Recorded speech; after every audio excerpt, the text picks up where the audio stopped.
Chers amis et amis, je vous adresse quelques mots à partir de la véranda du presbytère de Florène où j'entrepose ma collection de cactus.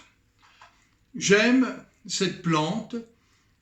De premier abord, elle apparaît bien rébarbative, peu engageante. On n'en ferait certainement pas un doudou.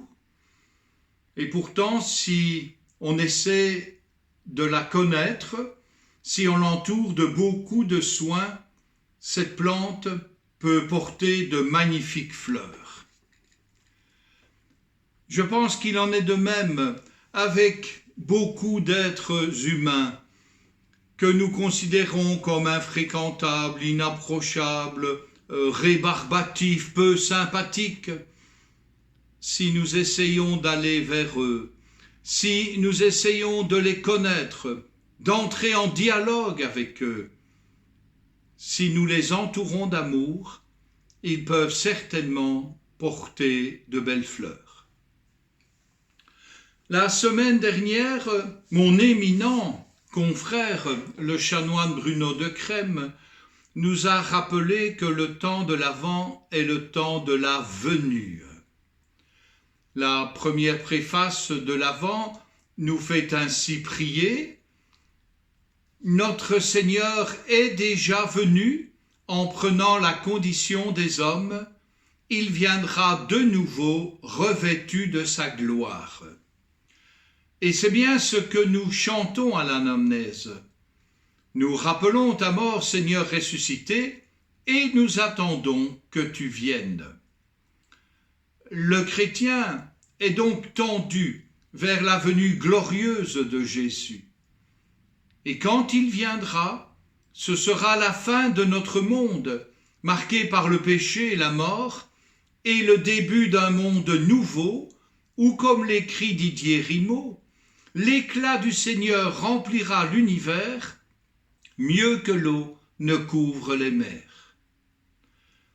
Les premiers chrétiens pensaient que Jésus allait revenir de suite. Et c'est d'ailleurs pourquoi ils n'ont pas jugé utile d'écrire rapidement les paroles et les gestes de Jésus. Ce n'est que voyant qu'il tardait et que la tradition orale commençait à faire son œuvre qu'ils ont pris la plume. En effet, lors de la pêche miraculeuse, Pierre avait pris des poissons gros comme ça. Après 10 ans, les poissons avaient triplé de volume. Et si on avait laissé faire la tradition orale, on aurait pu découvrir Pierre à la manœuvre d'un baleinier. Il en est de même pour Paul. Il était tellement persuadé que Jésus revenait de suite qu'il invite les nouveaux chrétiens à ne pas chercher à se marier. C'est inutile.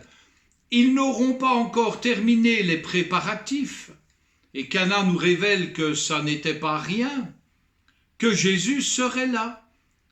Et ils ne pourraient donc pas profiter du mariage, car à cette époque, il n'y avait pas de boogie-boogie avant la bénédiction nuptiale.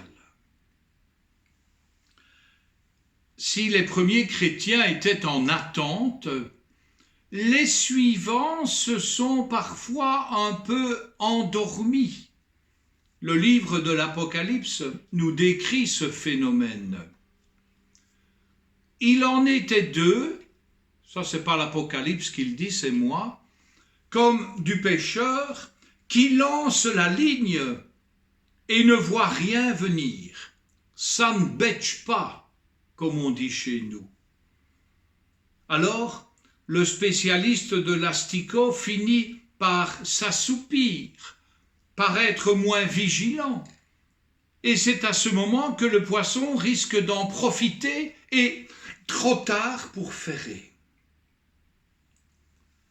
Ce deuxième dimanche du temps de l'Avent, le prophète Isaïe, relayé par Jean-Baptiste, nous invite à préparer le chemin du Seigneur, à tracer droit dans les terres arides une route pour notre Dieu. Alors, comment préparer ce chemin? En prenant le temps d'un cœur à cœur avec notre Dieu dans la prière. Et une prière nourrie par sa parole, mais aussi par tant de beaux articles, de belles prières, de belles émissions que les médias catholiques nous proposent. Comment préparer le chemin du Seigneur? En étant proche du Seigneur et bien entendu indissociablement en étant proche de nos frères et sœurs, particulièrement des plus fragilisés. Le pape François nous y invite dans sa dernière encyclique Fratelli Tutti. Voilà une bonne lecture pour le temps de l'Avent.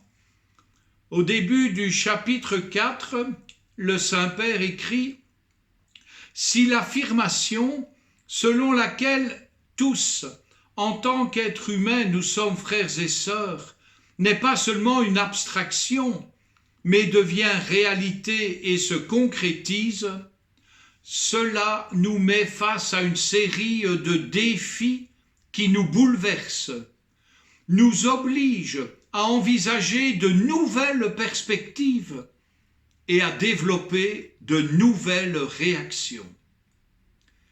Préparer le chemin du Seigneur, c'est donc envisager de nouvelles perspectives et développer de nouvelles réactions pour que nous soyons tous frères et sœurs.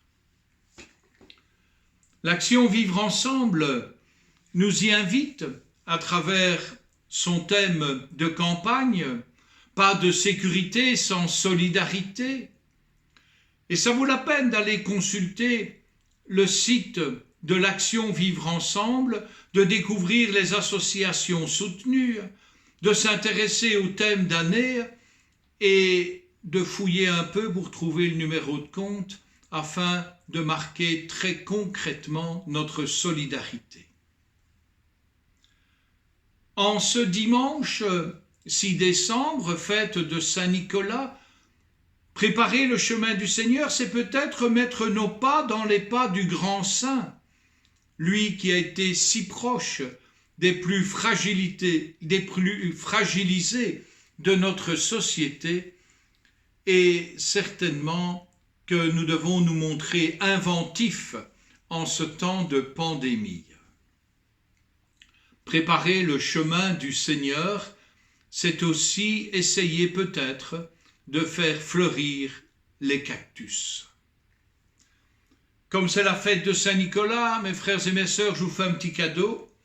Je vous montre ce magnifique reliquaire de Saint Jean-Baptiste, daté du XVIe siècle, conservé en la collégiale de Florène. Il contient une phalange d'un doigt de Jean-Baptiste. Et j'aime à penser qu'il s'agit d'une phalange du doigt qui a désigné Jésus comme l'agneau de Dieu. Bon temps de l'Avent.